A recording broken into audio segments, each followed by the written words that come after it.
So, fashion, it's something that humans have been obsessing for as long as they have the time to make clothes.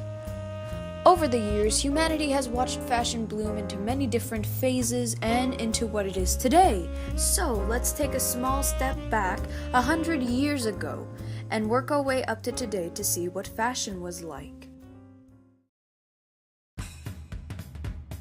It's the end of the Great War and the North American economy is thriving, at least for a bit.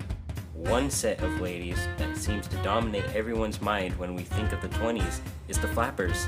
These girls' main go-to look was a waistless, sleeveless, low-cut, heavy sequin dress, short bobbed hair, dark makeup, thin brows, and small heels. For the dresses, new fabrics were becoming all the rage.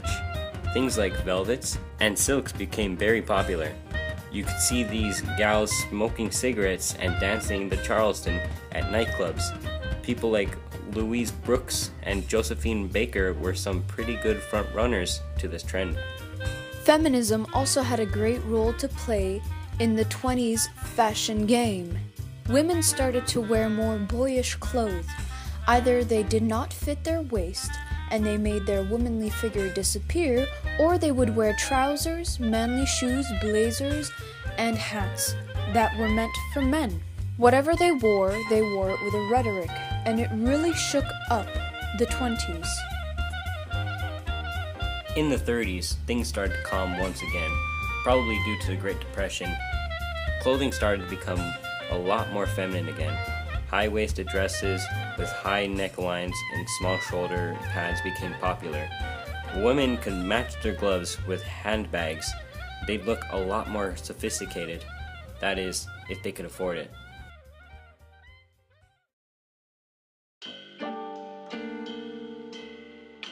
The Second World War is in full swing for half of this decade, and the rationing of materials, including fabrics and nylon, are taking a toll on the American fashion industry. Things need to be easier, more efficient to make, and durable. If you were looking for something nice to wear, a few things were available to you.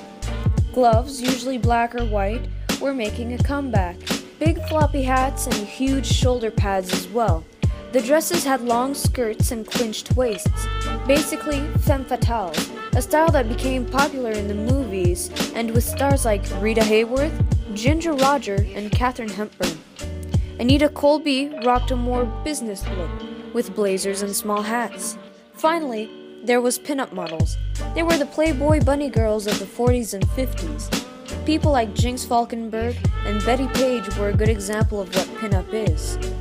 Usually, pinup models are photographed in bikinis, lingerie, or sleepwear. They are usually in revealing poses, smiling, or looking towards the camera very seductively. Their hair and makeup is done perfectly, as if they were about to film a movie. Finally, these pinups were either photographed or painted. All in all, really showy, pretty ladies. Yet again, the United States finds themselves in a post-war era of economic prosperity. In the 50s, it was all about the hourglass shape and looking good enough for Hollywood. The waists of dresses were extremely clenched. Another thing that could be considered popular back in the 50s are bullet bras. They really helped accentuate your, gloves came back in style during the 50s as well. Not to mention the Chanel suit, which was, of course, created by Coco Chanel. A few other fashion icons in the 50s could be Fiona Campbell-Watt, Christian Dior, Marilyn Monroe, and Brigitte Bardot, who brought along the bikini's popularity. Meanwhile, in the 60s, while things stay mostly the same in regards to fashion, there were a few noticeable changes. For example, petticoats weren't as common.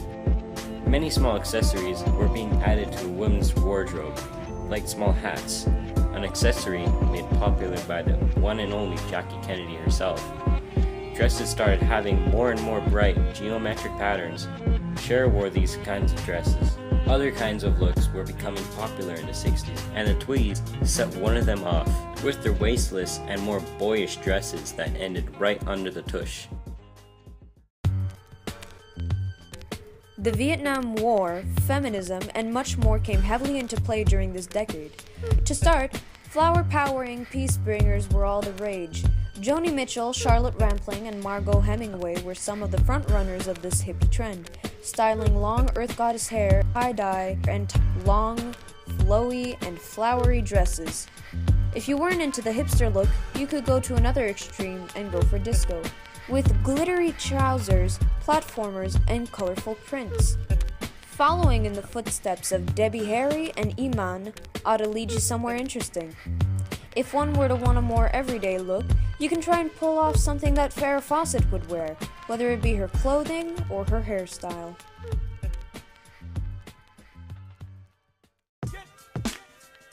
Funky, fresh, and fly, grungy, dark, and heavy metal. To say that the 80s and 90s were an interesting time would be an understatement. With the surge of urban wear, oversized tops, baggy pants, cargo shorts, and maxi skirts, anything that was loose really made for a good urban look. If you weren't into the more urban trend of the 90s, you may have been into the grunge one. Dark makeup, clunky shoes, and black clothing. Jane Lane, yes, the cartoon, Shirley Lane, and Courtney Love are good examples of this grunge trend. They look like they're about to suck your blood. Finally, you have your everyday good girl next door preppy student look. Good example of people who pulled off were Britney Spears, Brittany Murphy, and the slightly older Regine Hunter. Either that, or you could be Gwen Stefani.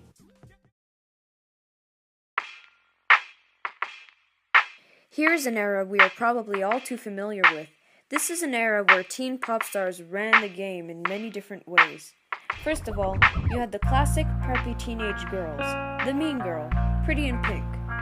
These girls' fashion sense was far from the most interesting one, though. Christina Aguilera and Britney Spears were on top of this decade's urban fashion game. Wearing things like jeans, trucker hats, and cardigans fell into this category. Graffiti-like tattoos were more of a permanent option if that's what you were looking for. A different kind of fashion trend was also all the rage near the end of the 2000s, the emo and scene kind. I remember seeing these guys everywhere on the internet when I was younger and wanting to be exactly like them. Big mistake. Led by people like Jeffree Star, Broken Side, and Blood on the Dance Floor, the emo scene trend consisted mostly of band tees, streaky hair, fishnets, ripped jeans, and lots of eye makeup.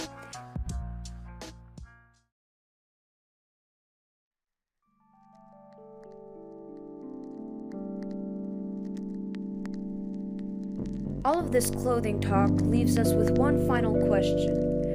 Where will fashion go next? From what we have seen, things are not heading down the best path. I mean, what in the world are wavy brows? Oh, Jesus. Maybe the continuous skyrocket of VR video game popularity will make us adopt a more flexible and free-moving clothing. Maybe North Korea will invade us and force us all to have the same haircuts and clothing. Although in the end, who knows? We'll just have to wait and see what comes up.